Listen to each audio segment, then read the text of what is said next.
Yang pertama yang akan kita menjadi fokus utama prioritas adalah pembangunan infrastruktur jalan. Jadi, jalan ini harus terintegrasi. Jalan tol terintegrasi dengan jalan nasional terintegrasi dengan jalan provinsi terintegrasi dengan jalan kabupaten terintegrasi dengan jalan desa. Nanti harus satu kesatuan perencanaan.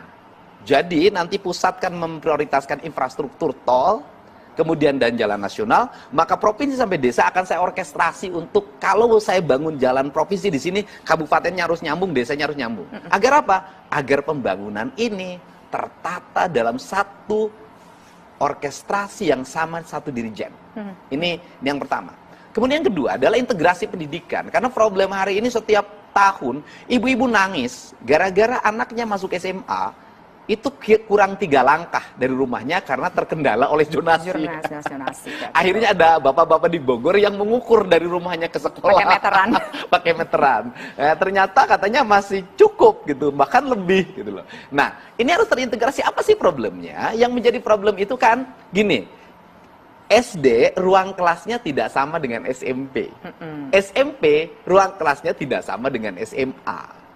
Kursinya juga tidak sama. Maka dalam prioritas yang kedua adalah kursi sekolah SD sampai SMA harus sama. Kuotanya sama begitu. Kuotanya sama dan tidak ada lagi PPDB. Karena apa? Karena negara sudah mewajibkan mereka sekolah.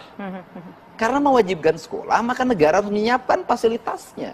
Dalam konsep berpikir saya adalah ketika anak kelas 5 SD, dia sudah punya kursi di kelas 1 SMP. Ketika anak kelas 2 SMP, dia sudah punya kursi di kelas 1 SMA. Sehingga ketika lulus itu, ya dia tinggal masuk saja. Kemudian yang ketiga adalah, apa yang harus kita beresin? Kebutuhan masyarakat akan layanan kesehatan.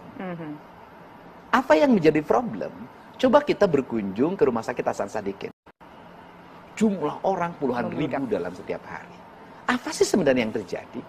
Yang terjadi adalah rumah sakit yang di tingkat kabupaten kota tidak memiliki kualifikasi untuk menyelesaikan problem warga. Tantangan akan gangguan penyakit yang dialaminya. Apa problemnya? Ruang rawatnya mereka tidak punya, alat kesehatannya mereka tidak punya, dokter spesialisnya mereka tidak punya. Nah, saya cenderung tidak akan membangun rumah sakit provinsi. Saya lebih memilih untuk provinsi membangun ruang layanan di setiap rumah sakit daerah, membuat ruang perawatannya, menyiapkan alat kesehatannya, kemudian menyekolahkan mereka yang dokter umum di daerah tersebut, sekolah spesialis sesuai dengan kebutuhan tantangan masyarakatnya. Maka, ke depan